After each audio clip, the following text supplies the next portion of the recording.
Have a wonderful day. Enjoy the story, everyone." The third assistant in 3 days was crying. It was not a quiet type of crying. It was the loud, uncontrollable kind of sobbing that echoed through the marble halls of Carter Global, bouncing off the glass walls of the 35th floor like an emotional fire alarm. "You are fired," said Alexander Carter, his voice as sharp as the perfect crease of his $3,000 suit. His wheelchair was perfectly positioned behind the mahogany desk. He did not need to stand to command a room. His ice blue eyes did all the work. "But Mr. Carter, I only asked for 5 minutes to go to the restroom, and it took 7. He checked his Rolex. "Efficiency is not negotiable in this company, Miss Lawson. Human resources will process your exit. Have a good day." The door had barely closed when the whispers began. On the other side of the glass, curious faces multiplied like frightened rabbits. Assistants, analysts, even the accounting team had abandoned their spreadsheets to witness yet another scene. 3 in 3 days, murmured Ethan from finance, adjusting his glasses. "That's a record, even for him." "Sophia lasted 4 hours on Monday," whispered Lila from marketing, pretending to organize papers. "He fired her because she said good morning with too much enthusiasm." "Victoria lasted until Tuesday lunch," added Ryan, the intern, wide-eyed. "She brought sushi." "He hates sushi. No one survives a full week with Mr. Carter," Lila concluded, shaking her head. "No one." Inside the office, Alexander turned his chair toward the large window. Manhattan stretched at his feet like a chessboard he had mastered for years. Since the accident, no, he did not call it an accident. He called it an inconvenience. Nothing had been the same. And if he demanded perfection from everyone around him, well, it was the least he could do when his own body had decided not to cooperate. The door opened without a knock. Only one person in the world had permission to do that: Alexander James Carter. The voice was firm, aristocratic, and carried decades of unquestionable authority. Eleanor Carter entered the room the same way she always did, as if the space had been built specifically for her presence. Silver hair in a neat bun, pearl necklace, gray suit that cost more than a small car. "Mother, do not mother me." She stopped in front of the desk, arms crossed. 3 assistants. Alexander. 3 in 3 days. They were incompetent. They were human beings with bladders and a liking for Japanese food. Eleanor sighed. The kind of sigh that carried 50 years of dealing with stubborn Carter men. "You are impossible. I am efficient. You are alone." The silence that followed was as heavy as concrete. Alexander tightened his grip on the arms of the wheelchair but kept his expression neutral. He had practiced that mask for months, years. "In fact, I have a company to run. You have a life to live." Eleanor leaned over the desk. "And now you have an appointment with me. We are going to have coffee.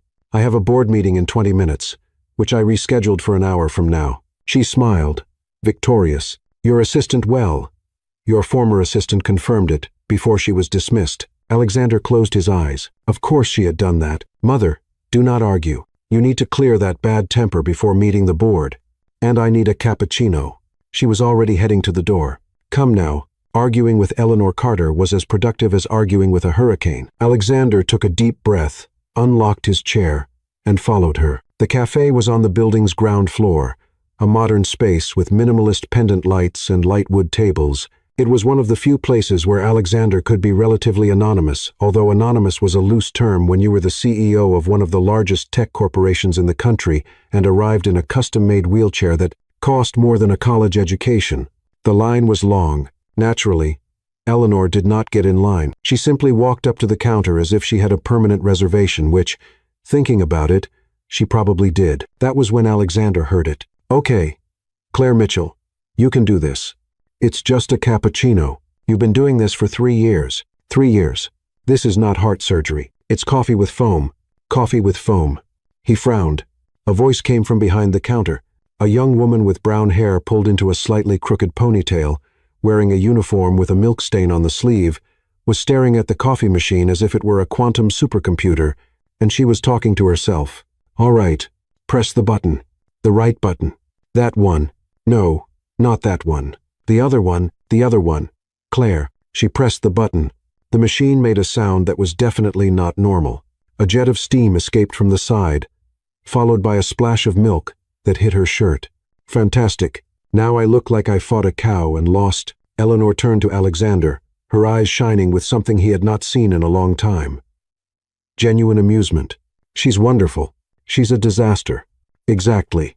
The young woman, apparently Claire, finally managed to produce something that looked like a cappuccino. She placed it on the tray with excessive care, as if she were carrying a very soft pudding that could collapse at any moment. All right, done. Cappuccino.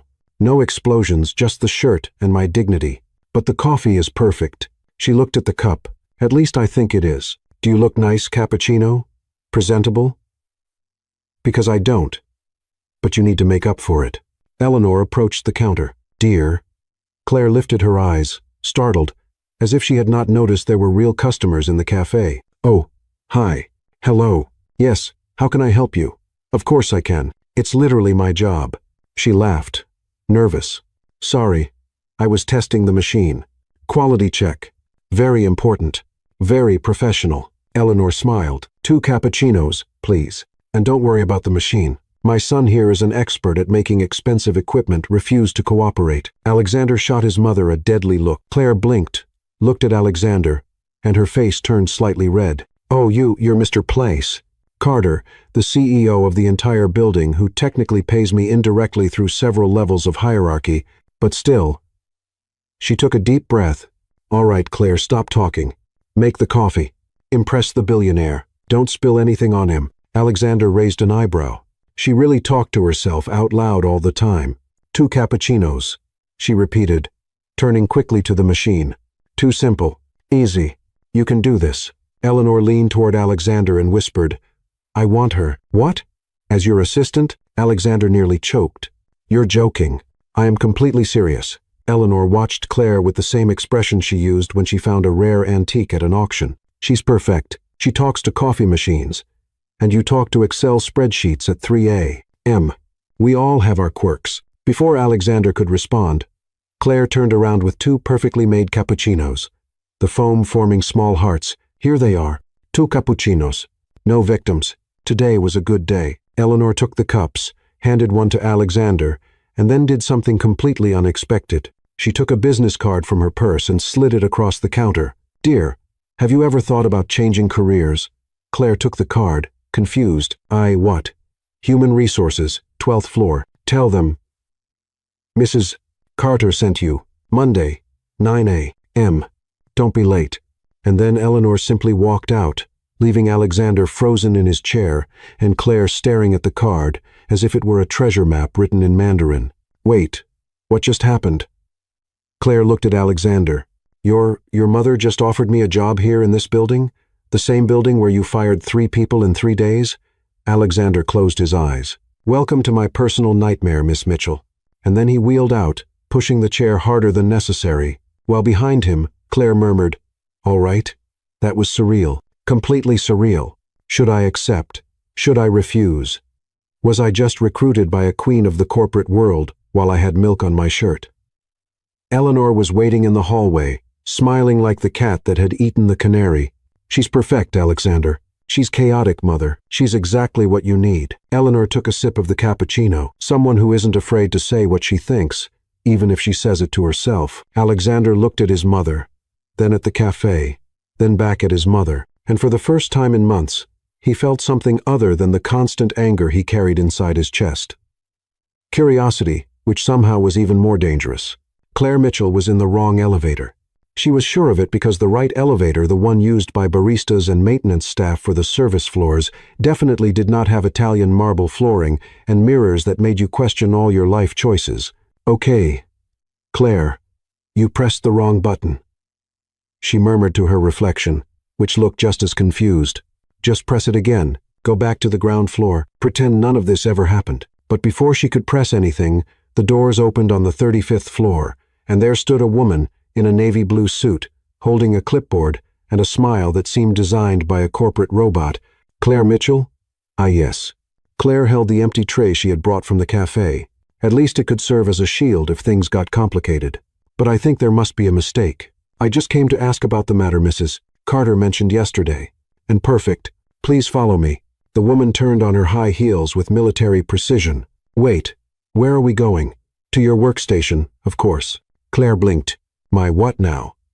But the woman was already marching down the glass and steel hallway, and Claire, because apparently she had lost all control of her own life, followed her. The 35th floor was intimidating in a way that made the cafe feel like a playground. Everything was white, gray, and chrome. People in expensive suits typed on computers that probably cost more than her car. No one smiled. No one made eye contact. It felt like walking into a science fiction episode where robots pretended to have corporate lives. Here it is. The woman stopped in front of a huge glass desk placed strategically right in front of an imposing door with a plaque.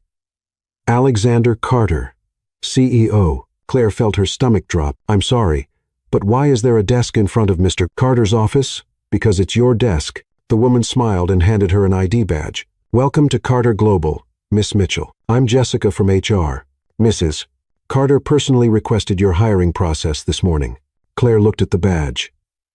Claire Mitchell, Executive Secretary, CEO. This must be a mistake. No mistakes. Jessica handed her a thick folder. Here is your employee handbook, computer password, access to Mr. Carter's calendar. And yes, she picked up an iPad from the desk, your management device. Mr. Carter has a meeting in 15 minutes. He prefers black coffee, no sugar, in a white ceramic mug. Temperature between 82 and 85 degrees Celsius. Claire blinked. You must be joking. Carter Global does not joke about coffee temperature. Jessica checked her watch. Good luck. And then she simply left. Claire stood there holding the badge, the iPad, the folder, and what was left of her dignity. Okay, Claire, breathe. She placed everything on the desk. This is some kind of test, right? Like those TV shows where they put you in absurd situations and film your reaction. There must be cameras. She looked around. Hello, production team. You can stop now. I'll sign the release form. No one answered because, of course, there were no cameras. Only the absolutely unbelievable reality that Eleanor Carter had somehow turned a barista who talked to coffee machines into the executive secretary of the most feared CEO in Manhattan. All right. Claire sat in a leather chair that probably cost more than 3 months of rent. Act natural. Pretend you know what you're doing. What does an assistant even do? She looked at the computer, then at the phone with more buttons than an airplane control panel, then at Alexander Carter's office door, which was closed and radiated an aura of walk-in and you're fired. Maybe I should just sit here. Quiet.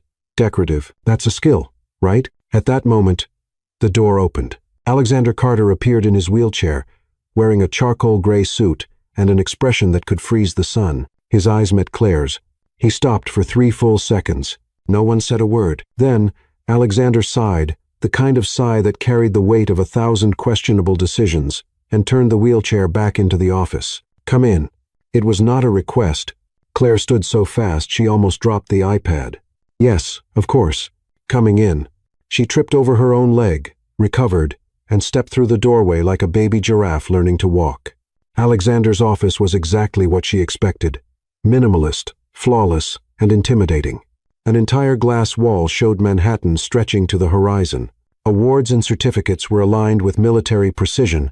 No personal photos, no human touch. Alexander sat behind the desk, fingers interlaced, watching her with the same expression a scientist would use to study a new species of insect. So, he said, his voice dangerously calm, you're my new assistant. Technically, apparently, surprisingly, yes. Claire laughed, nerveux. But look, I think there's a huge misunderstanding here because I work at the coffee shop, and I can make a wonderful cappuccino, but I know nothing about, she gestured vaguely, whatever executives do. My mother hired you. Your mother is frightening. Alexander's eyebrows rose by 1 millimeter. Repeat that. I mean, Claire corrected quickly. Your mother is amazing, powerful, inspiring, a queen. Truly, she has a queen's energy. I kind of want her to adopt me, but I'm also afraid of disappointing her, which is confusing because I met her, like, yesterday. But, Miss Mitchell. Claire closed her mouth. Alexander leaned back in his chair, his eyes examining every inch of her. Do you have administrative experience? No. Business training? I have a degree in literature, which basically means I can discuss Shakespeare while serving coffee. Professional references? My manager at the coffee shop said I'm punctual most of the time when I don't miss the subway. Alexander stayed silent for a moment that felt like an eternity. Then he picked up the phone. Could you call my mother, please? Claire felt panic rise. Look, Mr. Carter, I understand you're upset, but your mother was very kind, and I really need this job because my apartment has a leak, and my cat needs vaccines. And you have a cat? Yes? His name is Sir Paws. He's orange and judges all my life decisions. Something very small, so small Claire almost missed it, passed through Alexander's eyes. Interest, amusement, confusion about why he had not simply called security. Before he could respond, the phone rang. "Alexander, dear." Eleanor's voice came through on speaker. "How is my new favorite hire?"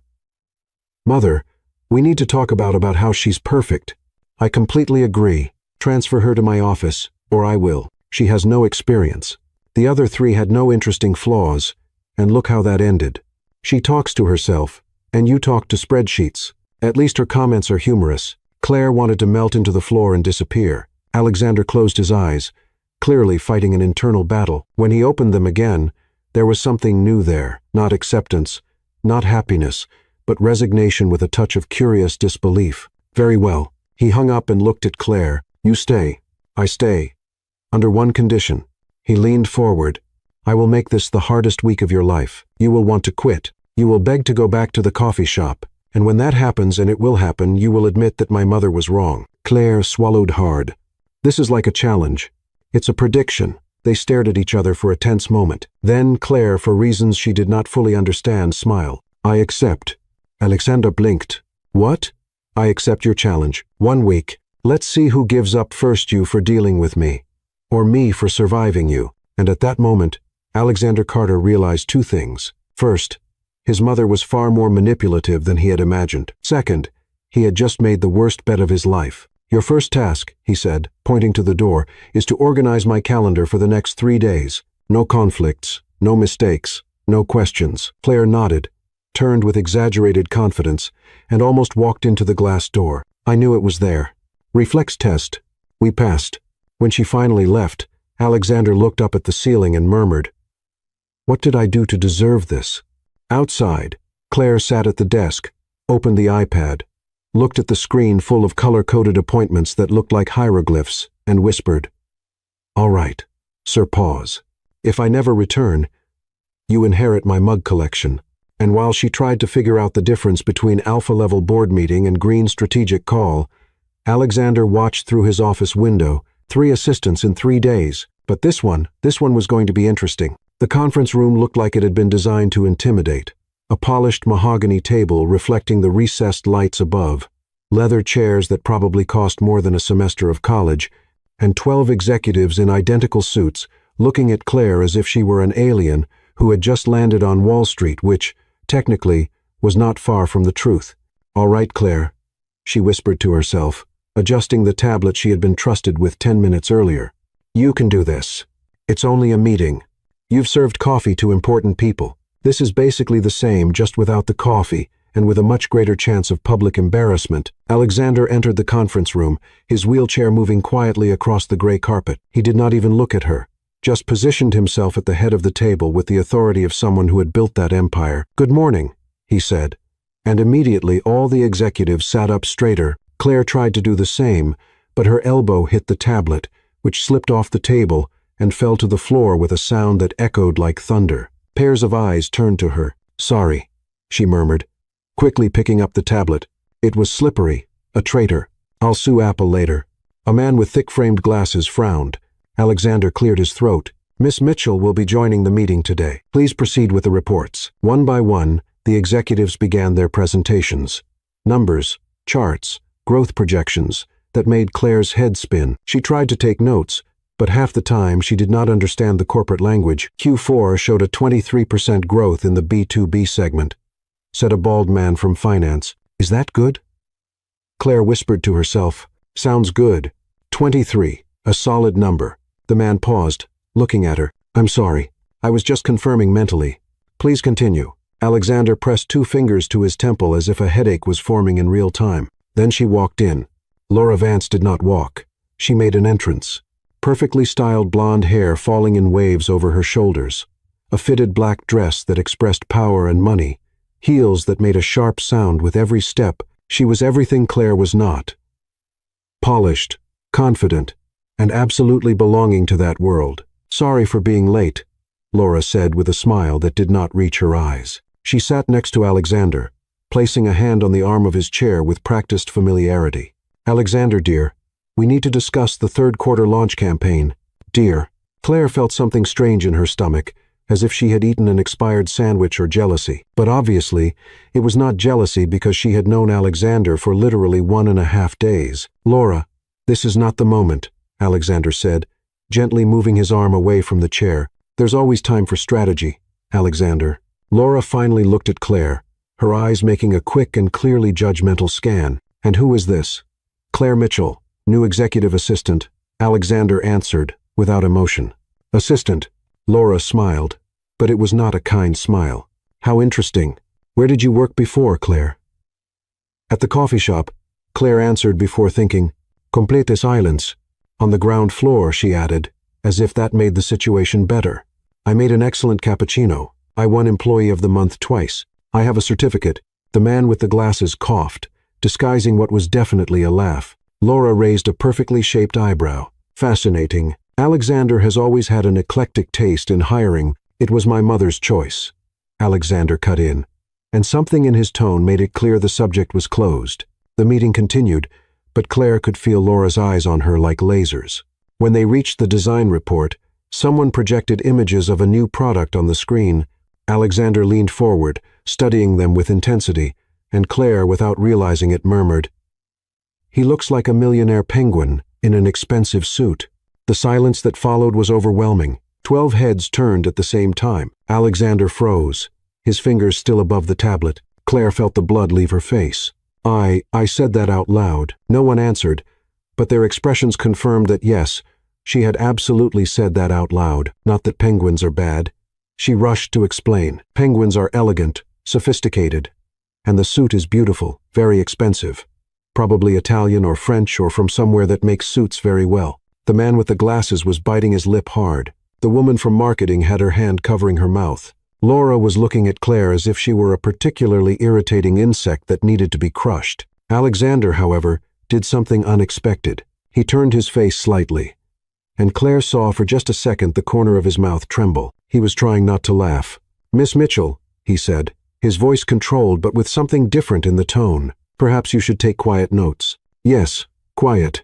Definitely, completely silent." Claire pretended to lock her lips and throw away the key. And then, because the universe clearly had something against her, she added, "But the comparison was positive. Penguins are wonderful. They mate for life, very loyal." The man with the glasses let out a muffled laugh. Alexander closed his eyes briefly, and this time Claire was certain she saw a tiny smile. Laura, however, did not find it amusing. "Perhaps," she said, her voice as cold as ice, "we should give the new assistant a few lessons on corporate etiquette. Clearly, there's a significant learning curve." "Laura," Alexander cut in, and there was a warning in his voice. "I'm only trying to help, Alexander." Laura stood, smoothing her dress. "After all, this company has standards to maintain. We don't want accidents damaging our image." She gave Claire one last look, the kind of look a woman in a long gown gives someone who just stepped on her train and left the room. The tension eased slightly. Alexander continued the meeting as if nothing had happened. But Claire noticed something different. He was not as rigid, and twice she caught him looking in her direction with something that almost seemed like curiosity. When the meeting finally ended, the executives walked out in a line, some giving Claire sympathetic looks, others clearly trying not to laugh. Only Alexander and Claire remained. "Miss Mitchell," he said without turning around. "I know," she sighed. "Fired. I understand. I'll get my things.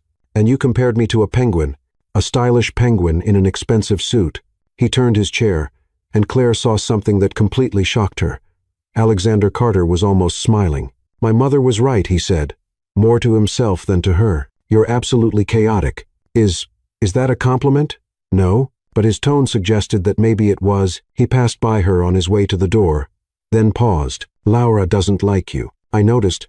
That will make things complicated. More complicated than comparing my boss to a water bird?"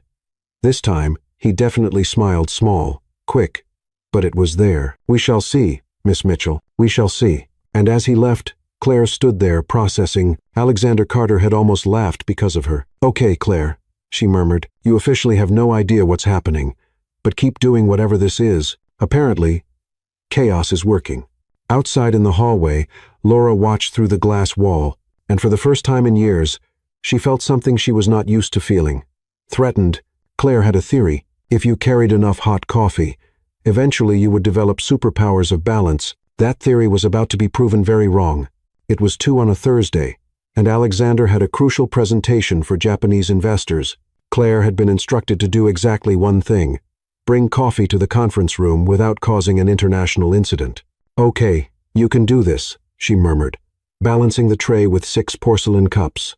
"All you need to do is walk in a straight line. Humans have done that since they invented legs. You have legs, working legs most of the time." The hallway seemed longer than usual, or perhaps it was just the anxiety turning 10 meters into a marathon. She passed Lila's desk in marketing, who looked at the cups with the expression of someone watching a disaster in slow motion. "Good luck," Lila whispered, as if saying goodbye to someone going off to war. "Thank you.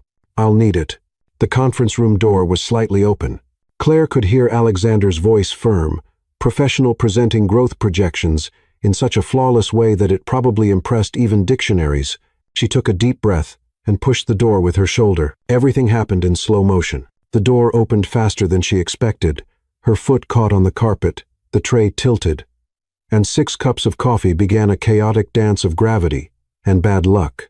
Claire made a heroic attempt to save the situation, an effort that looked more like someone trying to hug an octopus than anything useful. 5 cups miraculously stayed on the tray. One was not so lucky. It flew in a perfect arc, as if competing in a coffee Olympics, and landed on the floor with a splash that echoed through the room like thunder. Dark coffee spread across the imported Persian rug that probably cost more than a car. Complete silence. 5 Japanese investors in perfect suits stared at her. Alexander had stopped mid-sentence, the presentation remote frozen in the air, and Claire, because apparently her brain chose that exact moment to abandon her, completely said out loud, "At least it fell on the expensive rug. It absorbs failure better." More silence. Then it happened. Alexander Carter laughed. It was not a polite laugh. It was not a restrained smile. It was a genuine, real laugh that began as a muffled sound and burst into something he clearly could not control. He covered his face with his hand, his shoulders shaking, trying to recover and failing completely. The entire room froze. The investors looked at each other, unsure if they were supposed to laugh as well. Outside, through the glass walls, employees stopped what they were doing. Lila dropped her phone. Ethan from finance took off his glasses and cleaned the lenses 3 times, as if he did not trust what he was seeing. Ryan, the intern, whispered far too loudly, "Everyone, Mr. Carter is laughing. Is this real? Is someone recording this?" Claire stood there holding the tray like a shield, torn between irrational pride and absolute terror. Alexander finally controlled himself, wiping his eyes, his breathing still unsteady. "Sorry," he said to the investors, who were now looking at him with anthropological fascination. "My assistant has a unique talent for perfect timing." The leader of the Japanese group, an older man with glasses and a serious expression, suddenly smiled. "Honesty about mistakes is a sign of wisdom," he said in careful English. "Your assistant understands this." Claire blinked. She had just impressed international investors by accident. "I'll get a cloth," she murmured, slowly stepping back. "Leave it," Alexander said, still with traces of a smile on his face. Just sit there." He pointed to an empty chair in the corner. Claire obeyed, placing the tray on the side table and sitting with as much dignity as someone who had just spilled coffee on a $20,000 carpet could have. The presentation continued, but something had changed. Alexander was more relaxed. His gestures were less mechanical, and twice, when he made a subtle joke about market data, Claire saw the faint return of that smile. When the investors finally left, approving the project to everyone's shock, Alexander stayed in the room with Claire. "You have a gift. For disasters. For timing." He looked at the stain on the carpet. "This carpet is 15 years old. It came from an auction house in London. It survived 3 office moves, and you defeated it with a cup of coffee. Impressive, actually." Claire studied him. There was something different on his face, a softness that had not been there before. "You laughed," she said gently. Alexander's expression changed. The softness disappeared, replaced by something more guarded. It was instinct. It sounded real. He did not answer right away. He simply looked out the window, his fingers tapping on the arm of the chair. "It has been a long time," he finally said, so quietly Claire almost did not hear it. Since something was genuinely funny, he looked at her, and there was something vulnerable in his eyes, something he immediately tried to hide. "Thank you," or "I'm sorry." I'm not sure what the correct response is when an assistant destroys valuable property but makes you laugh for the first time in 2 years. 2 years. Claire felt something tighten in her chest. "You're welcome," she offered. "Oh, sorry. I also don't know the correct response." He almost smiled again. Then the door opened. Laura walked in with the confidence of someone who belonged in that space, her heels echoing. She stopped when she saw them. Alexander with a lighter expression, Claire still holding the tray, the obvious stain on the floor. "What happened here?" she asked. But her tone made it clear she was not really asking about the coffee. "Small accident," Alexander said, already returning to his professional tone. "I saw it from my office." Laura looked at Claire with something dangerous in her eyes. "I also saw you laughing." It was not a casual comment. It was an accusation. Alexander Stefanet. The meeting was successful. The investors approved. "Good." Laura moved closer, placing a folder on the table. "We need to discuss the brand campaign alone." It was a command disguised as a request. Claire stood up. "I'll take care of the cleaning." She left quickly, but not before seeing Laura turn to Alexander with an expression that mixed ownership and something darker. Outside, the buzz was overwhelming. He laughed. Lila was telling a group of 5 people, "Did you see that?" He really laughed. "First time in how long?"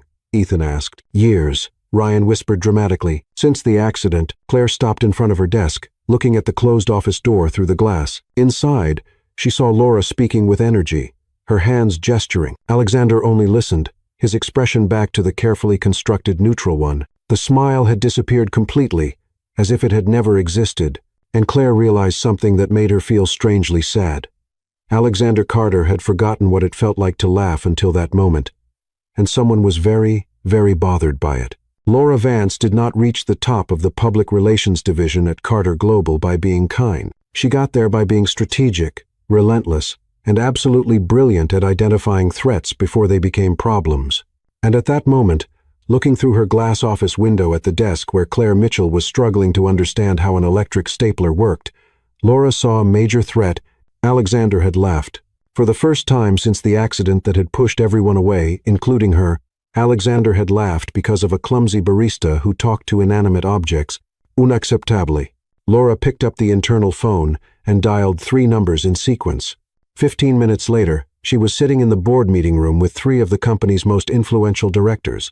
"She's a distraction," Laura said, placing a folder on the table. In 3 days, she caused 2 public incidents, delayed an important meeting, and destroyed a priceless Persian rug. Robert Kane, the chief financial officer, frowned. Eleanor Carter personally hired her. "With all due respect to Mrs. Carter," Laura said with a diplomatic smile, "a mother and a CEO have different priorities.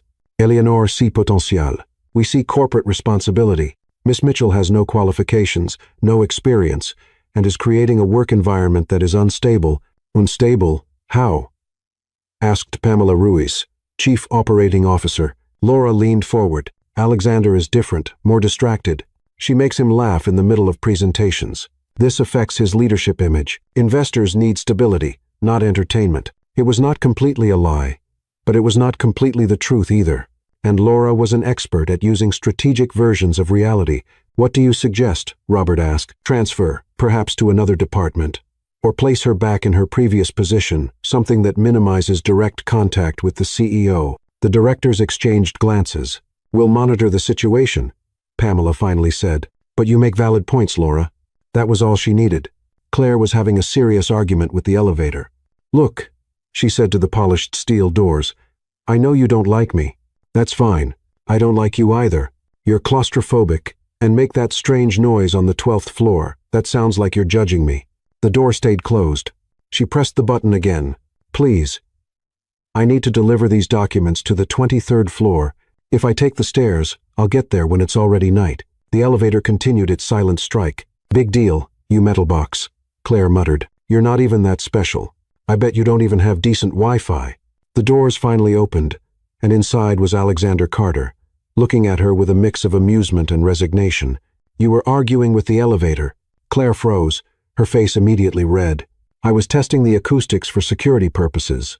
"Very important. Security purposes." "Absolutely." She stepped inside, pressing herself against the opposite wall as if it would make her invisible, and you heard nothing. Selective hearing, great executive skill. The doors closed. The silence was so thick, Claire could hear her own heartbeat. 23rd floor?" Alexander asked. "Yes." He pressed the button. The elevator began to rise. and Claire silently prayed for a quick trip. Of course, the universe had other plans. The elevator stopped abruptly between the 14th and 15th floors. The lights flickered. "No," Claire whispered. "No, no, no, no." "Elevator. We were starting to get along. Don't do this."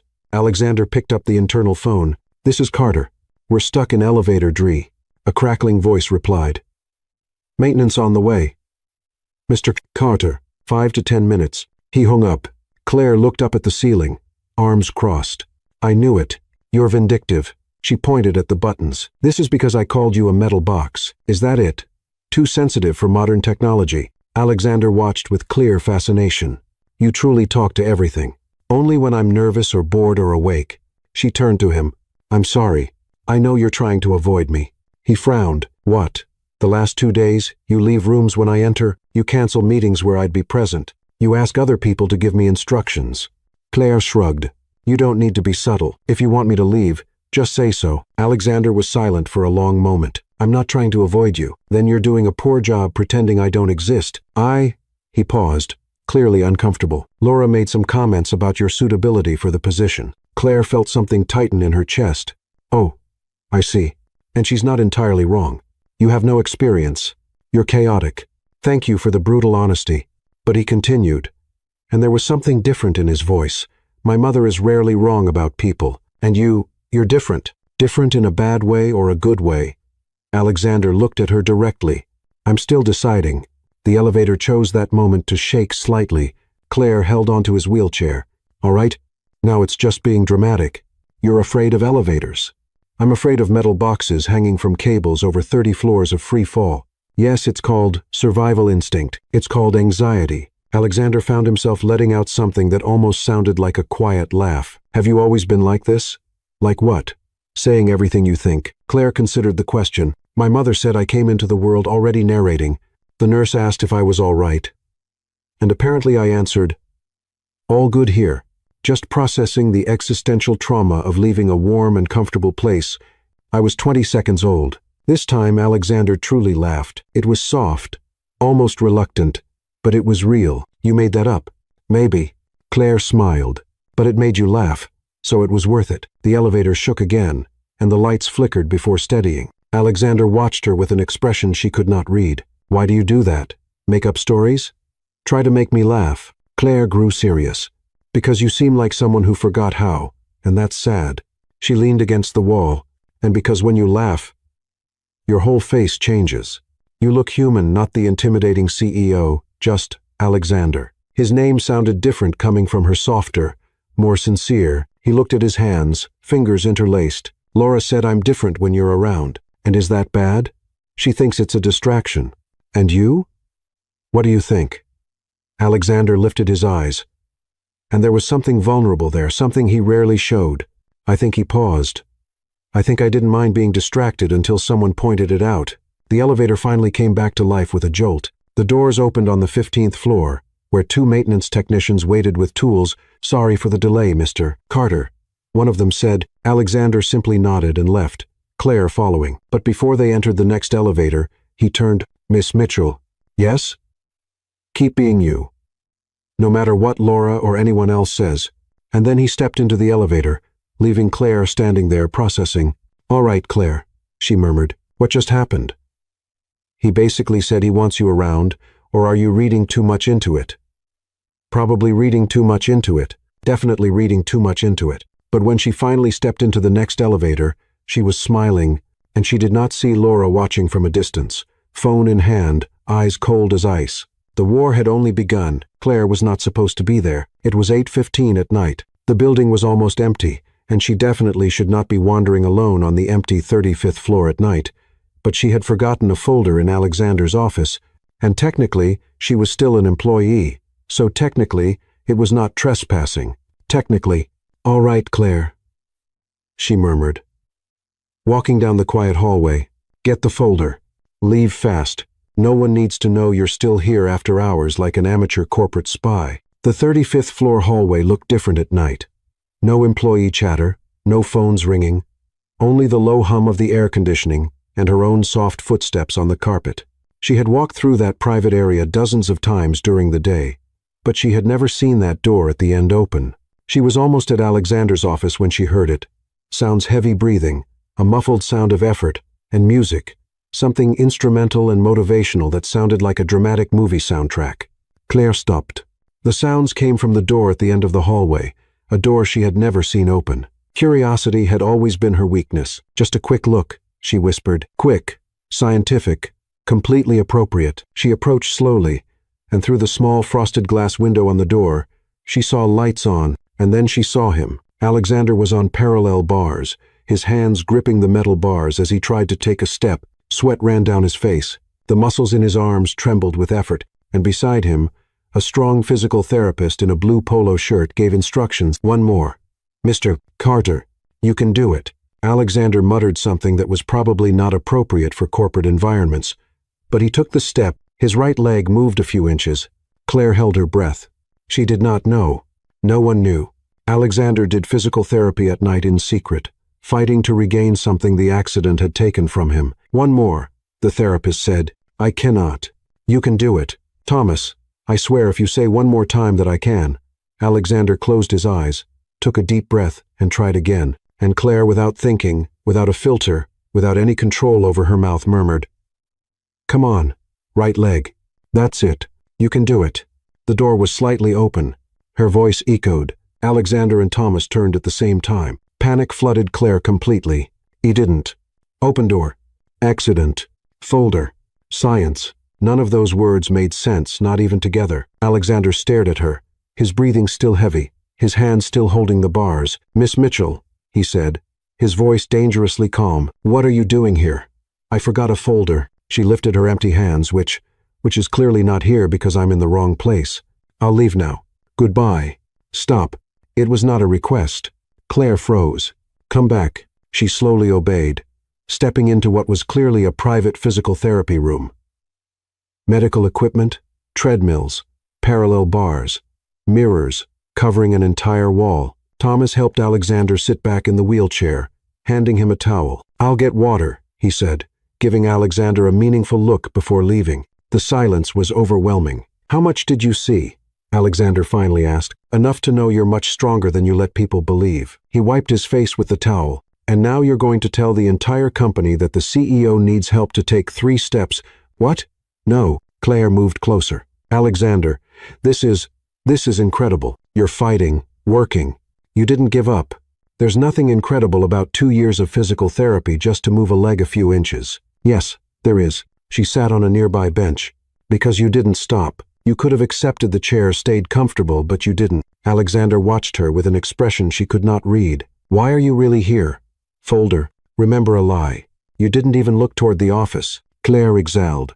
All right. I saw the light. I was curious. I'm a terrible person who spies on the boss. You can sue me. I should. But you won't. Why not? Because you're almost smiling. And he was small, reluctant, but it was there. Thomas returned with 2 bottles of water and handed one to Alexander. Are we done for today? He asked. Alexander looked at Claire, then back at Thomas. One more set. Sir, one more. Thomas. The therapist sighed but helped Alexander back to the parallel bars. And Claire, because apparently she had completely lost her ability to use good judgment, said, Do you need cheering? Alexander paused. What cheering? Encouragement. Those motivational shouts you hear in sports movies. I can do that. Absolutely not. Come on, Alexander, she shouted, ignoring him entirely. You can do it. Right leg. You look wonderful today. Chair. Don't embarrass him now. Thomas let out a short laugh. Alexander looked up at the ceiling, clearly questioning every life decision he had ever made. Miss Mitchell. Yes. Movement small, but quality over quantity. Claire was standing now, gesturing dramatically. Left leg, don't be jealous. Your moment will come. I dislike you. Alexander murmured, but there was a smile on his lips. That's not true. You enjoy this. Thomas, is he smiling? Does that count as a double victory? Definitely, Thomas confirmed, clearly entertained. Alexander took another step, then another, and when he finally stopped, his breathing heavy but his eyes shining with something that looked like pride, Claire clapped as if he had just won an Olympic medal.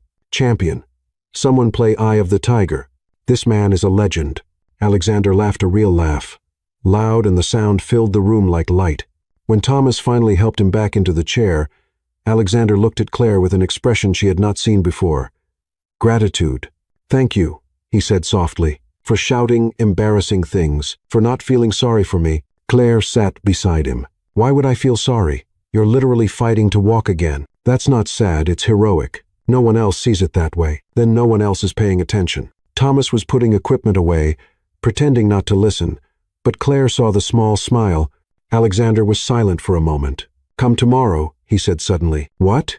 At 8 physical therapy session, he looked straight at her. If you're going to discover my secrets, you can at least be useful as, what did you call it? Cheering. Claire blinked. You're inviting me to watch your physical therapy. I already regret it. I'll bring pom-poms. Please don't bring pom-poms. I'll make a banner something like, Go Alexander with glitter. Claire. It was the first time he called her by her first name. She smiled. No pom-poms, no banner, just me being annoying as always. Perfect, he said, and he sounded sincere. When Claire finally left without the folder, she never went back, for Alexander remained looking at the closed door. She's different, Thomas commented. That's a polite way to say it. She made you laugh during physical therapy. Thomas shook his head. In 2 years, no one has managed to do that. Alexander did not respond, but that night, for the first time in a long while, he left the session smiling. And for the first time, he did not feel alone in the fight. The dress was a problem not because it was ugly. In fact, it was beautiful. An elegant navy blue that Eleanor Carter had personally sent to Claire's apartment with a note. Wear this. Do not argue. Eck. The problem was that Claire had never worn anything that cost more than 3 months of rent, and she was absolutely terrified of breathing wrong and tearing it.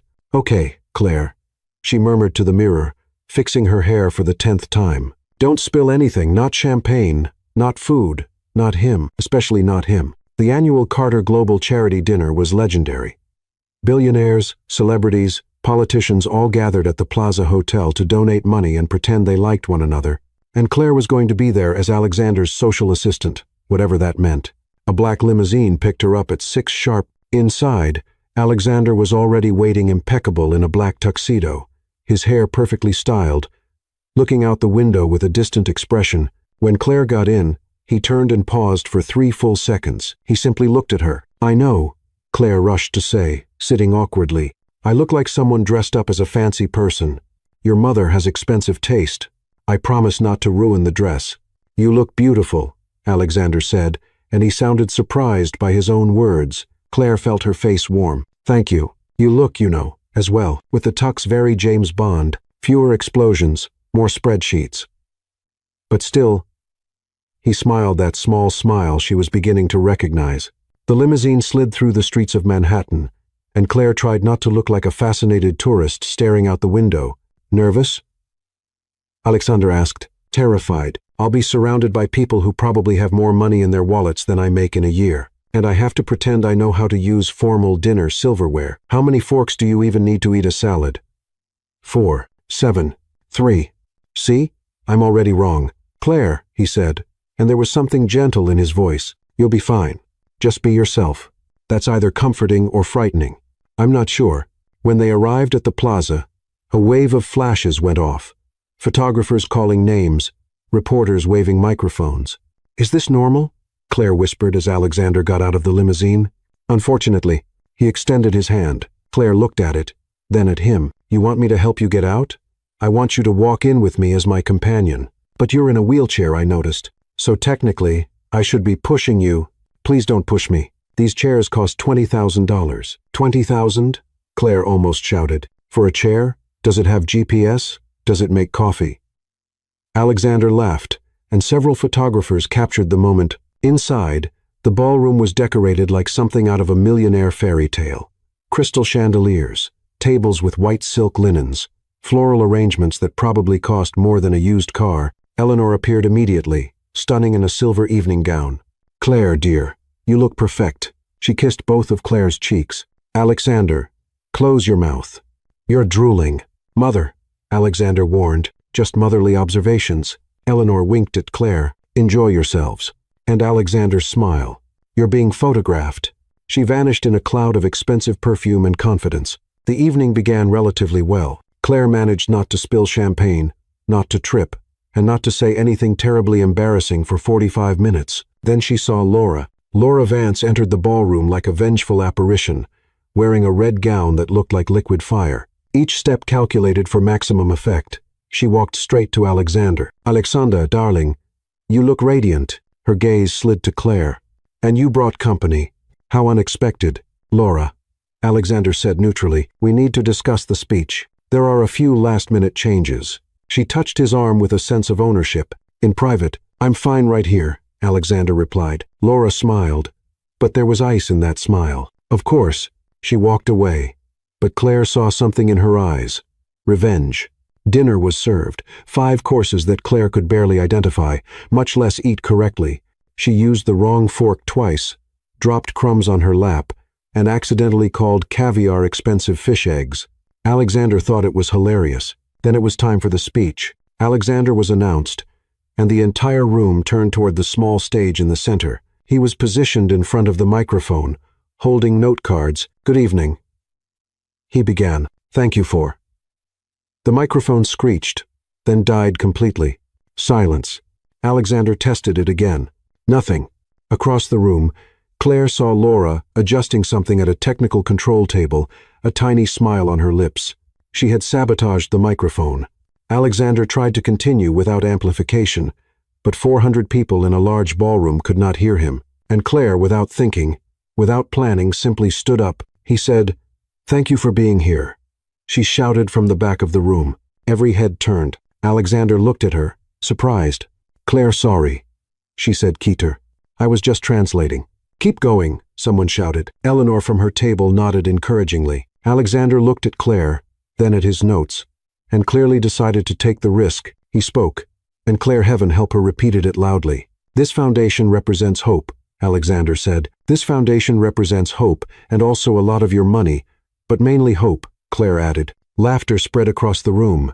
Alexander almost smiled. "Together we can make a difference," he continued. "Together we can make a difference," Claire repeated, "and separately too. But together is more efficient. Teamwork." More laughter.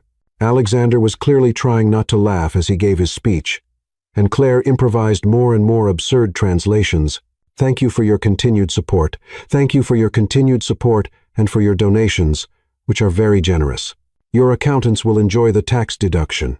The entire room was laughing now, even Alexander. When he finished, the applause was thunderous, and while everyone clapped, Claire saw Laura in the corner. Fists clenched, eyes burning. Alexander stepped off the stage and went straight to Claire. "You saved my speech. Technically, I ruined your speech, but with good intention, Claire," he said. "Serious now? Thank you. No one else would have done that. Of course they would. You just need people who aren't afraid to look ridiculous." He held her hand brief, gentle, but the touch sent a surge of electricity up Claire's arm. "You're never afraid to look ridiculous," he said. "It's my superpower." Across the room, Laura watched, and Claire realized something that made her swallow hard. The war had just escalated. The silence was overwhelming. Alexander noticed it at 9:15 Monday morning, when he wheeled past Claire's desk and heard absolutely nothing. "No, okay, Claire, you can do this." "No. Come on, computer work with me today." No one-sided conversation with the printer about its self-destructive tendencies, just silence. Claire was sitting perfectly straight, typing with robotic efficiency, her eyes fixed on the screen as if she were in a staring contest. Alexander stopped. "Good morning, Miss Mitchell." "Good morning, Mr. Carter," she replied without looking up, formal, cool, completely different. He waited. He waited for her to say something about the elevator making a strange sound, or about her coffee being too hot, or about anything random she usually narrated. Nothing. "I need the third quarter reports by noon," he said, testing. "Yes, sir. They're already in your inbox." "Oh, good." He hesitated. "Are you well?" "Perfectly well, Mr. Carter." And then she returned to typing, efficient and silent, like a well-oiled machine. Alexander entered his office, closed the door, and felt something unusual in his chest. Worry, curiosity, confusion, longing. At 10:30, Lila from marketing walked past Claire's desk. "Hey, Claire, did you see where I left that file?" She stopped, looking around. "Where's the sarcastic comment? The internal narration? The, 'Okay, Lila, breathe'? The file is in the blue folder." Claire smiled politely. "Third drawer on the left blue folder." "Thank you." Lila stared at her as if she were an alien. "Are you okay?" "Perfectly." Lila backed away slowly, clearly disturbed. At noon, Ethan from finance tripped near the coffee station, dropping 3 spoons on the floor. Normally, Claire would have murmured something like, "The spoons are rebelling. Ethan, be careful." But she simply kept walking silent, with a perfectly balanced cup of tea. Ethan looked at the spoons on the floor as if they had lost all meaning. At 2:00 the afternoon, the elevator made that strange noise again, the metallic squeak between the 12th and 13th floors that always made Claire comment about the machine's troubled soul. 3 people in the elevator waited. Claire remained silent, looking at the ceiling as if she were meditating. Ryan, the intern, whispered to a coworker, "Is she all right? Should someone check if she's still breathing?" Alexander called Claire for a meeting at 3. She walked in with a tablet and pen, sat down, and waited in professional silence. "We need to review next week's schedule," he said. "Of course. Tuesday, meeting with investors at 9. Noted. Wednesday, lunch with the board. Noted. Thursday, results presentation. Noted. Alexander paused. "You're not going to say anything about Thursdays being cursed or that presentations should be illegal before coffee?" Claire looked up, confused. "Why would I say that, Mr. Carter?" "Because you always say these things. I decided to be more professional." "Why?" She hesitated, and for the first time he saw something pass through her eyes. Pain quick, but it was there. "Because I was informed that my behavior is inappropriate for a corporate environment." Her voice was perfectly controlled, "so I'm adjusting." Alexander felt anger rise. "Who told you that?" "It doesn't matter." She stood up. "If you don't need anything else, I have reports to organize. Claire, Miss Mitchell, please." And she left, leaving Alexander staring at the closed door. Laura showed up at 4. "I see your assistant finally learned corporate etiquette," she said, sitting in the chair in front of Alexander's desk without being invited. "It was you," he said. "It was not a question. I simply had a conversation with her, woman to woman. I explained that her peculiar behavior was reflecting poorly on you." Laura smiled. She understood. Smart young women understand when they're out of their place. Alexander stared at her. "Get out of my office, Laura." "Now." Laura stood, but there was triumph in her eyes. "I'm only protecting you as I always have." When she left, Alexander turned his wheelchair toward the window. The building looked different. Emptier. Colder. Strange how the world had gone silent without her. At 6:00 the evening, Claire was packing her things to go home. The printer made a sound, the same annoying sound it always made when it was about to jam. She looked at the machine. The printer made the sound again, as if provoking her. Claire opened her mouth, closed it, opened it again, but said nothing. She simply grabbed her bag and left. In the empty elevator going down alone, she finally whispered, "Okay, Claire, you did it." A full day, silent, professional, completely miserable. The doors opened on the ground floor. She walked out, and the building seemed to sigh with relief when her presence disappeared. That night, Alexander stayed late at the office. He would not admit he was waiting for Claire to show up with some excuse about a forgotten folder, waiting to hear her voice narrating something absurd in the hallway, but the building remained silent. At 8, he went to the physical therapy room. Thomas was preparing equipment. "Where's your cheering section?" he asked. Alexander did not answer. The session was mechanical, efficient, joyless. When he took 3 steps, his best performance in weeks, there was no applause, no absurd narration about heroic legs, only silence. "Good work," Thomas said professionally. "Thank you," Alexander replied empty.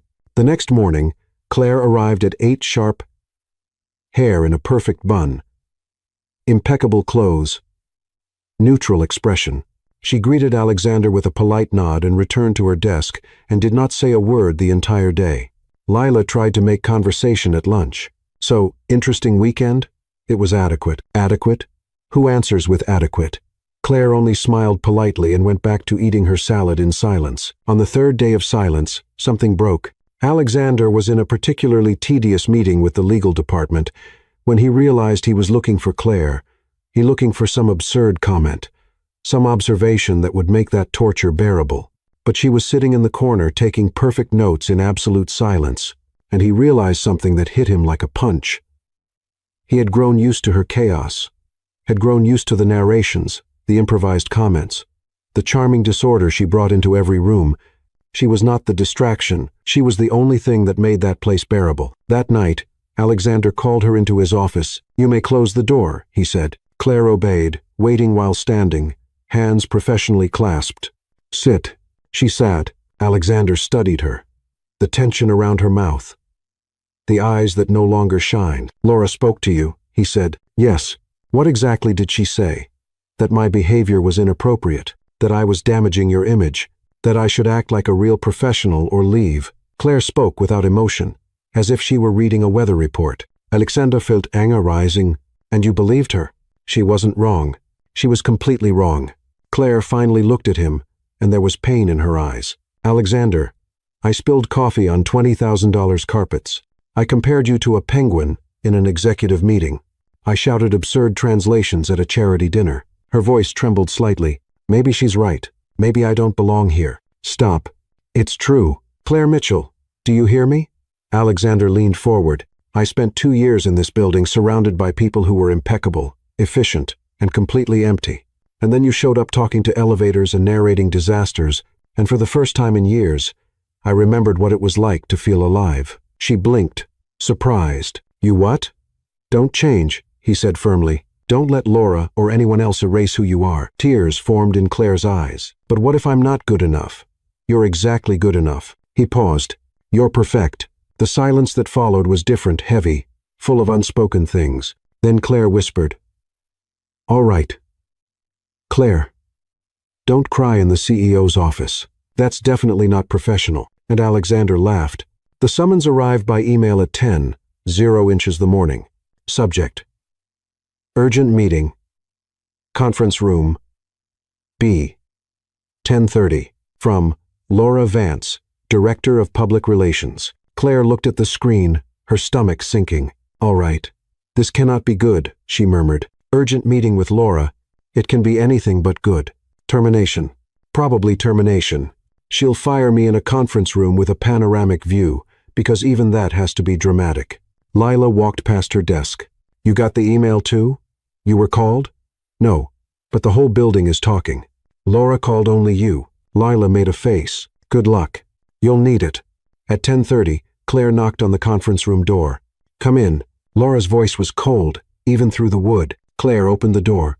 Laura was seated at the head of the table, perfectly composed in a spotless white suit, her fingers interlaced over a folder. "Sit down, Miss Mitchell." It was not an invitation. Claire sat, her hands sweating. "I'll be direct." Laura began without preamble. "You don't belong here." I'm sorry." "You heard me clearly." Laura leaned forward. "This company has standards, a reputation. And you're a barista who somehow fooled Eleanor Carter and charmed Alexander with your lost little girl act." Claire felt anger rising. "I didn't fool anyone, and I definitely didn't. Please." Laura laughed. But there was no humor. "I see the way you look at him, how he's changed since you arrived. He smiles, he laughs, he's distracted, and all of that is because of you, and that is bad. It's disastrous. Alexander needs focus. He needs someone who understands this world, someone who can truly help him." Laura paused. "Someone like me."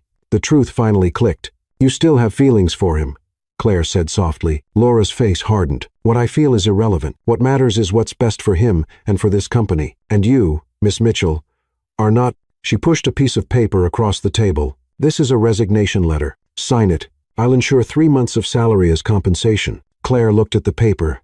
"And if I don't sign?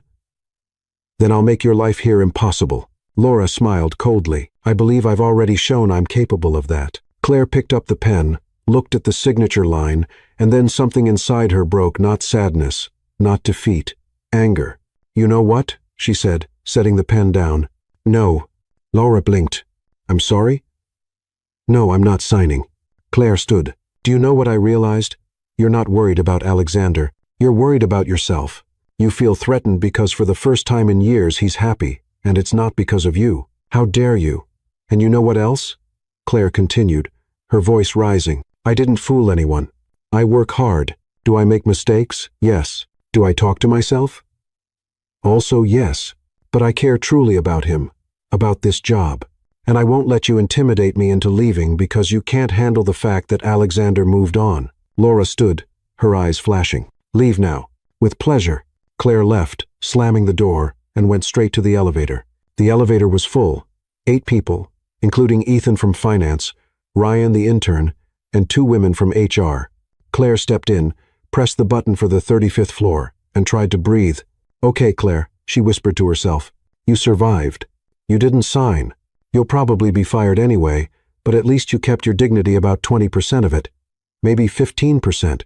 The elevator began to go up. "Laura Vance is impossible," she continued, not noticing she was speaking louder. "I mean, I understand that she's powerful and beautiful and probably wakes up looking perfect, but does she have to be so mean?" Ryan suggested from the corner. Claire jumped. "I was talking to myself loudly," Ethan added, very loudly. "Oh no." Claire covered her face. "I did it again, didn't I?" "Go on," one of the HR women said. It was getting interesting. The elevator stopped on the 12th floor. 3 people entered. 11 people now. Claire tried to stay quiet. It lasted 15 seconds. And another thing, she burst out. She sabotaged the microphone at the charity dinner. I saw it. She was at the control table, and the microphone suddenly went silent. And she had that smile like, mission accomplished. Who does that at a charity event? For sick people? The elevator was completely silent. Everyone was looking at her, and she told me to stop talking to myself, Claire continued, words flowing out uncontrollably.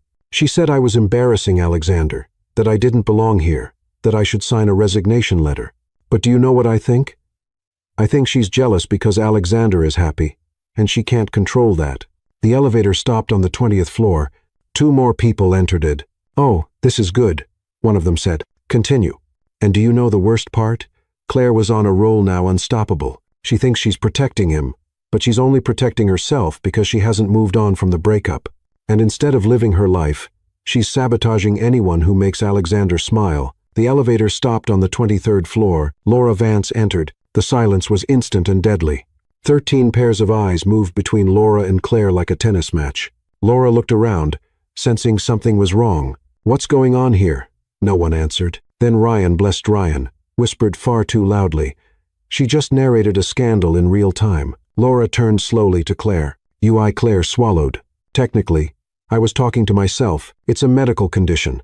Lack of filter. Genetic, probably. You just accused me of sabotage in front of 13 witnesses." Ethan added helpfully. "I'm not speaking to you." Laura nearly shouted. The elevator stopped on the 35th floor. The doors opened, and there was Alexander waiting to step in. He looked at the crowded elevator, at Laura's red face, at Claire looking like she wanted to disappear, and at the 13 clearly fascinated witnesses. "Would someone like to explain?" he asked calmly. Silence. Then Lila, who had just arrived in the hallway, said, "Claire exposed Laura for sabotaging your microphone at the charity dinner and trying to force her to resign." In the elevator, Ryan added, "With 13 witnesses," Ethan concluded. Alexander looked at Laura. "Is that true?" "Alexander, let me explain. Is it true?" He repeated. Colder. Laura opened her mouth, closed it, opened it again. Then she simply left the elevator, her heels echoing as she disappeared down the hallway. Alexander stepped into the elevator and pressed the emergency stop button. Everyone out now. 13 people exited at record speed. The doors closed, leaving only Alexander and Claire. "You exposed the director of public relations in an elevator with witnesses," he said. "Technically, it was an accident. I was processing verbally." Claire looked at her shoes. "You're going to fire me, aren't you?" "Fire you?" Alexander laughed. "Claire, you just did something executives pay lawyers to do. You exposed corporate misconduct with witnesses, so I'm not fired? You're being promoted?" Claire lifted her head, shocked. "What? Anyone brave enough to narrate a scandal in real time in a crowded elevator deserves more than executive assistant." He smiled. "Besides, I need someone honest at my side. Apparently, you can't lie, even if you try. Is that a character flaw?" "It's your greatest strength." The elevator was still stopped, suspended between floors, and Claire realized they were very close. "Thank you," she whispered, "for believing in me." "Always," he replied, and when the doors finally opened on the 35th floor, 13 employees were still there, clearly waiting to see the outcome. Back to work. Alexander stepped out first. "The show is over," but as they dispersed, Claire heard the whispers. "She's a legend. Better entertainment than cable TV." Someone should record these things. And for the first time in days, Claire gave a real smile. Laura Vance might have had power, but Claire Mitchell had something better. The truth and a full elevator of witnesses. The press conference was scheduled for 2:00 the afternoon.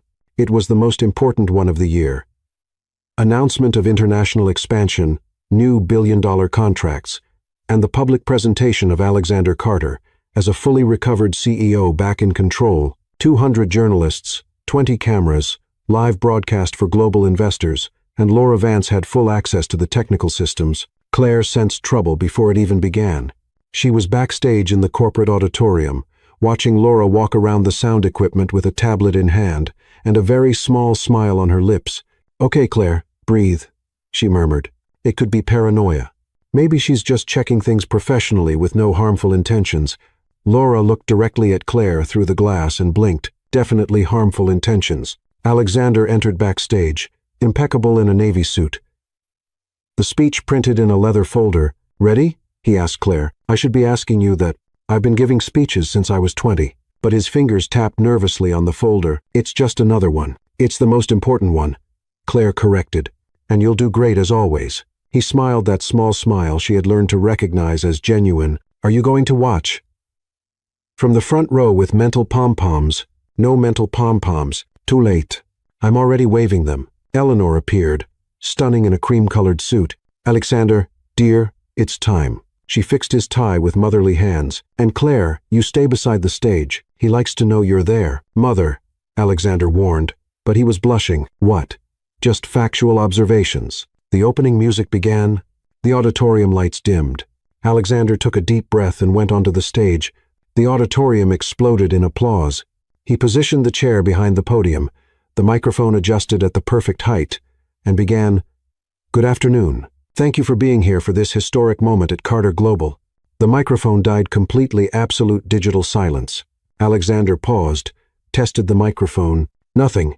Backstage, Laura watched with satisfaction as technicians rushed around desperately trying to fix it. "Technical issue," someone shouted. 3 minutes. But 3 minutes in a live broadcast was an eternity. Cameras filming, journalists whispering, investors waiting. Alexander tried to continue without amplification, but 200 people in a large auditorium could not hear him. Frustration crossed his face, and Claire saw it. She saw the moment he began to close up, to rebuild those walls he had spent months taking down. No, she would not let that happen. Without thinking, without planning, Claire simply walked onto the stage. 200 heads turned. Alexander looked at her, surprised. "Claire, what are you?" She took his lapel microphone, which was still working. Only the podium system had been sabotaged and clipped it onto her own clothes. "Continue," she told him. "I'll translate." "You'll what?" "Trust me." For 3 seconds, he hesitated, then nodded. Alexander spoke, his voice reaching only Claire, and Claire, with the lapel microphone amplifying perfectly, said, "Mr. Carter says, thank you for your patience during this technical issue, which honestly is quite embarrassing considering we're a technology company." Laughter around the auditorium. "But we'll continue because we have amazing news." Alexander almost smiled, then continued speaking. Claire translated, "Carter Global is expanding into 3 new international markets." She paused. "He's saying numbers now. A lot of numbers. Impressive ones. I don't understand half of them. But trust me, they're good." More laughter. Alexander was trying to keep a professional posture, but his eyes were shining. He continued the speech, describing contracts and partnerships. Claire translated in her own unique style. "New contracts with a total value of wait. Let me check the papers, $2 billion. She whistled. "That's a lot of money, truly a lot. My brain can't even process all those zeros." The auditorium was laughing now, but also paying full attention.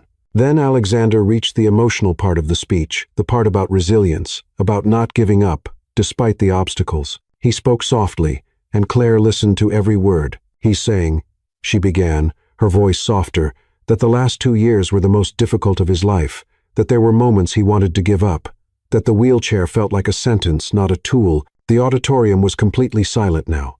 "But then," Claire continued, "he found people who didn't pity him, who didn't treat him as fragile, who challenged him, who made him remember that strength isn't about standing, it's about continuing to fight, no matter how." Alexander watched her. and there was something intense in his eyes.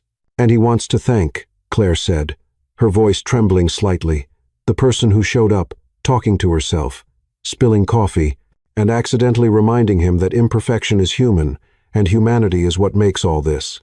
She gestured to the stage, the audience, the company meaningful, complete silence, then applause, thunderous, a standing ovation.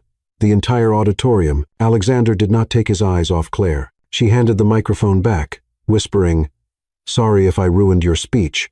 "You saved it," he replied again. They walked off stage together while the applause continued, and backstage, Laura was pale, the tablet shaking in her hands. Eleanor intercepted Claire, her eyes shining with held-back tears. "Dear, you're extraordinary. I just improvised. You did much more than that." Eleanor looked toward Alexander, who was now surrounded by executives and journalists. "You brought him back." But as the excitement continued, Claire felt something shifting.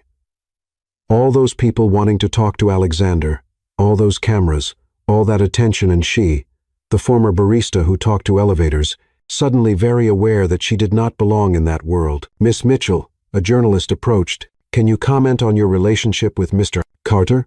"I'm his assistant." It looked like more than that on stage. More journalists approaching, more cameras. "Are you together? For how long? Does this affect corporate decisions?" Panic rose in Claire's throat. "I need to excuse me." She left, walking quickly through the hallways, ignoring the voices, calling her name. She entered the empty elevator, pressed the button for the lobby, and finally allowed the tears to come. "Okay, Claire," she whispered, "you crossed the line. That speech was too personal. You shared too much. And now everyone thinks you and Alexander are the elevator." Stopped on the 12th floor. Laura stepped in. They stayed silent for one entire floor. Then Laura said in a cold voice, "Happy? It wasn't a competition.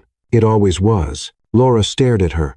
"And do you know what comes after public victories like this? Scrutiny, media pressure." She smiled, cruel. "Do you think you're ready for that?" A barista who barely knows which fork to use. The doors opened on the lobby. Laura walked out without looking back, and Claire stayed there, the words echoing. She had saved the speech, but she had exposed herself completely in the process, and now she was not sure she could handle the consequences. 3 days later, Claire's desk was empty. No note, no explanation, no warning, only a typed resignation letter left folded on the keyboard. Alexander found it at 7:00 the morning when he arrived at the office. He read it once, then again. "Thank you for the opportunity, but I believe it's time to return to where I belong. CM." And for the first time in years, Alexander Carter felt his heart truly break. 3 months, 92 days, since Claire had left that folded letter and disappeared from Manhattan like smoke. Alexander had tried everything. Calls that went straight to voicemail, emails that returned unread. He even hired a private investigator who only discovered that she had gone back to her hometown, Willowbrook, a small town upstate New York with more cows than people. And every day he looked at the empty desk outside his office and felt the silence like a physical weight. Eleanor finally lost her patience on a Tuesday morning. She entered his office without knocking a mother's privilege and slammed a folder on the desk hard enough to make his coffee shake. "Alexander James Carter." "Enough. Mother, I'm in the middle of 3 months of self-destructive misery. I noticed." She crossed her arms. "The company is functioning from her. You're breathing, but you're not living. And we both know why. I don't know what you're talking about. Terrible liar. Always were." Eleanor leaned over the desk. "So go get her, you foolish man." Alexander stared at her. She made it clear she doesn't want. She made it clear she was afraid. "There's a difference." Eleanor softened her voice. "Dear, you spent 2 years hiding behind this desk. Claire brought you back to life, and you're going to let her walk away because it's easier than fighting?"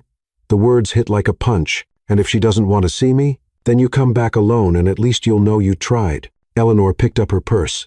"But something tells me she's there talking to herself, waiting for you to show up." Willowbrook was a 3-hour drive from Manhattan. Alexander rented an adapted SUV. Driving with hand controls had been one of the first things he relearned after the accident, and drove along the highway, while the GPS gave directions in a monotonous voice. The town was exactly as he imagined. Main Street with a hardware store, small market, gas station, that also sold fishing bait, the kind of place where everyone knew everyone's. The address the investigator had given him was a small 2-story house on the outskirts of town with a white fence and a garden that needed care. Alexander parked in front, his heart beating so hard he could hear it. "Okay," he murmured to himself. "You came all the way here. Don't give up now." He was transferring to the wheelchair when he saw it. A man walked out the front door, tall, muscular, probably 6'3" of pure muscle and good genetics.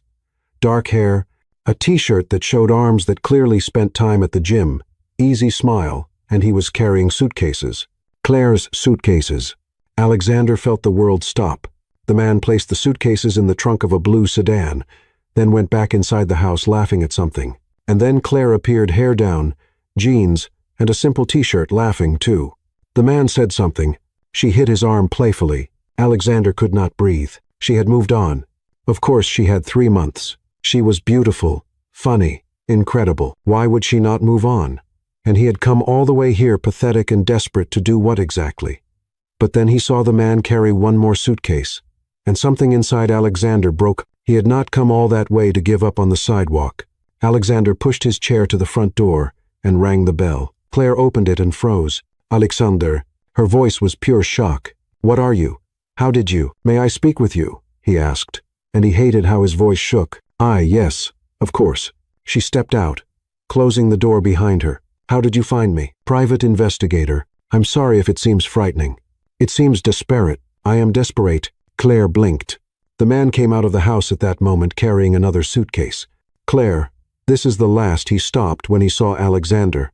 "Oh, hi. Hello," Alexander replied, his voice colder than he intended. Awkward silence. Claire looked between the two men as if watching a disaster in slow motion. "Alexander," she began. "This is—" "Look," Alexander interrupted, because if he did not say it now, he never would. "I don't care. What if you moved on? If you found someone? If you're happy here?" He took a deep breath. "I don't care. I mean, I care obviously.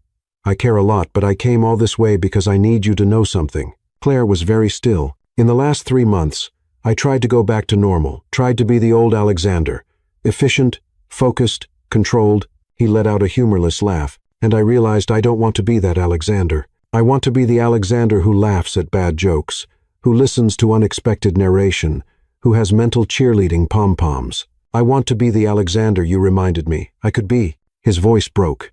"And if you found someone else, if you're happy, then I'm happy for you. But I needed you to know that you changed my life, that I love you." Absolute silence. The man stood there with his mouth open. Claire had tears in her eyes. Alexander waited hard in pieces, expecting rejection. Then Claire did something unexpected. She smiled small. "Mischievous. Alexander," she said softly, "this is my brother, Daniel." The world stopped spinning. "Your brother?" She pointed to the muscular man. "Daniel, older brother, firefighter, overly protective, terrible timing." Daniel nodded, clearly trying not to laugh. "And nice to meet you, man. She doesn't stop talking about you alone. All the time. It's driving Sir Paws crazy." Alexander looked at Claire, at Daniel, back at Claire. "Brother," he repeated, stunned. "Brother," Claire confirmed. "So you're not?" "He's not." "Boyfriend?" "No." She stepped closer. "Much too brother for that." "Hey," Danielle protested. "I'm a premium catch. You're muscular and annoying family." "Daniel, I'll let you two talk." He went inside, but not before whispering to Alexander. "She cried watching corporate videos of your company on YouTube. Just so you know." When they were alone, Alexander finally breathed. "You let me think for 3 whole minutes that you had a boyfriend. You deserve to suffer a little." But she was smiling through tears. "You said you love me." "I did, and I'll say it again. I love you completely. Chaotically. Permanently. I love you too." Claire wiped her tears. "But I ran because I was afraid that world, the media, the expectations. I didn't think I was good enough." "You're more than good enough." He held her hand. "You're perfect for me, for that world. For any world. Even when I talk to myself, especially when you talk to myself." Claire laughed the laugh he had missed every second of the past 92 days. "You drove 3 hours to get here. I'd drive 300 in an adapted wheelchair. It's still impressive. It's very impressive." She knelt in front of him. "So what happens now?" "Now?" Alexander smiled. "Now you come back with me, back to Manhattan. Back to me. And if I say I want to stay here," he did not hesitate, "then I stay too." And Claire knew in that moment that he meant it. 6 months later, Alexander Carter was standing not in the wheelchair that had been his companion for 2 years, not being pushed or assisted, standing on his feet with 2 carbon fiber canes that cost more than a compact car, but still on his feet, The Carter Global Auditorium was full.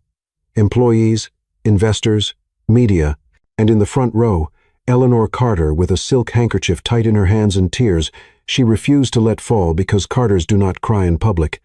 Dear, we simply sweat through the eyes. Beside her, Claire Mitchell, now officially Vice President of Human Development, a position Eleanor had created specifically for her because someone must make sure this company remembers it's made of people, not robots, was biting her thumbnail. All right, Claire, she whispered to herself. Don't cry. You already cried 3 times today during breakfast, in the elevator. And when Sir Paws knocked over the favorite mug, you used up your tear quota. Lila, seated behind her, leaned forward. You're narrating again. It's an emotional day. Narration happens. Faire. Alexander began to walk. Step cane, slow, steady, but walking. The auditorium erupted in applause before he even reached the podium. He smiled the sincere smile Claire had taught him to rediscover and motioned for the audience to sit. Thank you, he said into the microphone. And yes, I checked 3 times this microphone works. Laughter filled the auditorium. Claire covered her mouth, smiling through tears. 2 years ago, Alexander continued, my life changed permanently. An accident put me in a wheelchair and forced me to rethink everything I believed about strength, control, and success. The auditorium was silent, every person absorbing his words. I spent a long time thinking strength was about standing about not needing help, about controlling everything around me. He paused, and then someone came into my life talking to elevators, narrating disasters, and accidentally reminding me that being human is not weakness, it is power. Claire felt her heart tighten. He was looking directly at her. This person taught me that vulnerability is courage, that asking for help is strength, that laughing at our own mistakes is freedom. Alexander took a deep breath, and because of that, today I'm pleased to announce a new initiative at Carter Global. A giant screen behind him lit up. Mitchell Project, giving voice to those who were silenced. Claire stopped breathing. The Mitchell Project, Alexander explained, is a mentoring and employment program for people who face barriers in the job market.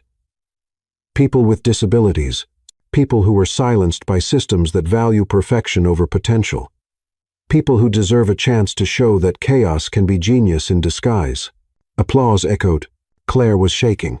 All right, Claire, she murmured, tears now falling freely. It's only the man you love honoring you in public with a multi-million-dollar program with your name. Breathe. Inhale. Exhale. Don't faint. Fainting would be embarrassing. Eleanor took her hand and squeezed it. He loves you, dear. I know. Claire wiped her tears. It's frightening and perfect at the same time. Alexander continued describing the program. Scholarships, corporate training, partnerships with accessibility organizations, and then he said, and to lead this project, we need someone who understands deeply that everyone deserves to be heard, someone who was never afraid to speak. Even when she spoke to herself, he smiled. Claire Mitchell, do you accept?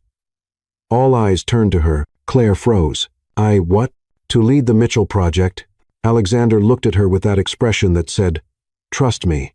Do you accept? You're offering me a job in the middle of a corporate presentation with 300 witnesses. That is professionally questionable, completely. I accept. Applause exploded, standing ovation.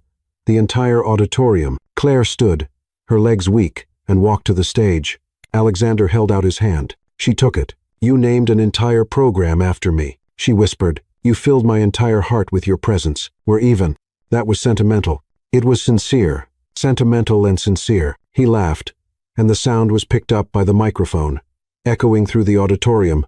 And then, because Alexander Carter never did anything halfway, he got down on one knee. Well, technically, he set one cane aside, held the other for balance, and went down on one knee, with the grace of someone who had practiced that movement 50 times with Thomas, the physical therapist. The auditorium gasped all at once. Claire covered her mouth. Alexander, what are you? He took a small blue velvet box from his suit pocket. Claire Mitchell, he said, his voice trembling but steady. You walked into my life spilling coffee, talking to machines, and accidentally teaching me how to live again. You showed me that strength comes in unexpected forms, that love can be chaotic and perfect at the same time, that the best part of life is the part we cannot control. Tears streamed down Claire's face. You're not doing this. I'm absolutely doing this.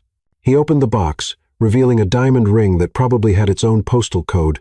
Marry me. Be my partner, my best friend, my mental pom-pom cheerleader, my official narrator of disasters my whole life. Complete silence in the auditorium, 300 people holding their breath. Claire looked at him at the ring, at Eleanor in the front row waving frantically. Say yes, at Lila recording everything on her phone, at the entire auditorium waiting. And then she did what she always did when she was nervous. She narrated, "Okay, Claire, the billionaire CEO is on one knee in the middle of an auditorium with a ring the size of a small planet. And you need to respond with real words, not internal narration. Real words now." Alexander was smiling. "It's a yes or no, my love." "Yes." The word came out like a sigh, a laugh, and a cry all at once. "Yes, 1,000 times yes." He slid the ring onto her finger, and the auditorium erupted. Applause, cheers, whistling. Ryan, the intern, shouted, "Did anyone call the press?"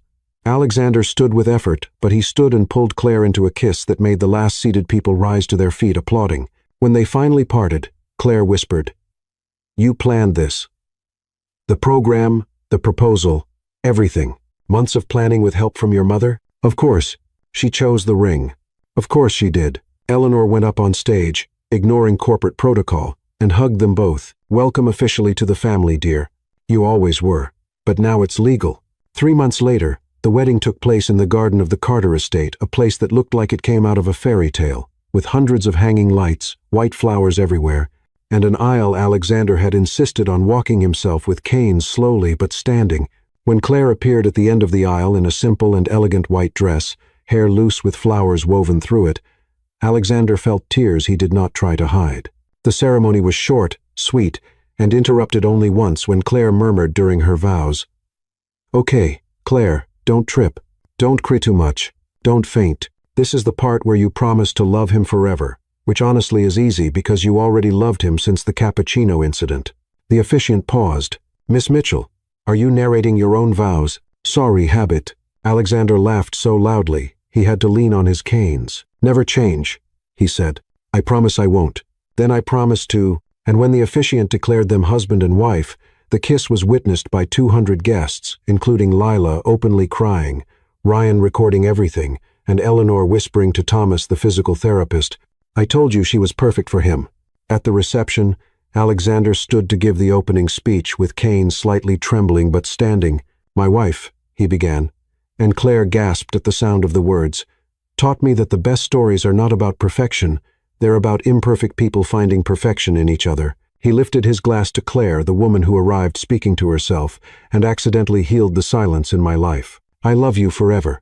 And as everyone toasted, Claire whispered, "Okay, Claire. You married a billionaire who walks with canes and loves you for talking to yourself. If this isn't a modern fairy tale, I don't know what is." Alexander heard and smiled because he always heard and always would, forever. And so ends the story of Claire Mitchell and Alexander Carter, from a barista who talked to coffee machines to vice president of human development and wife of the CEO, from a billionaire in a wheelchair who fired assistants in minutes to a man who learned to laugh, to love, and to walk again, not necessarily in that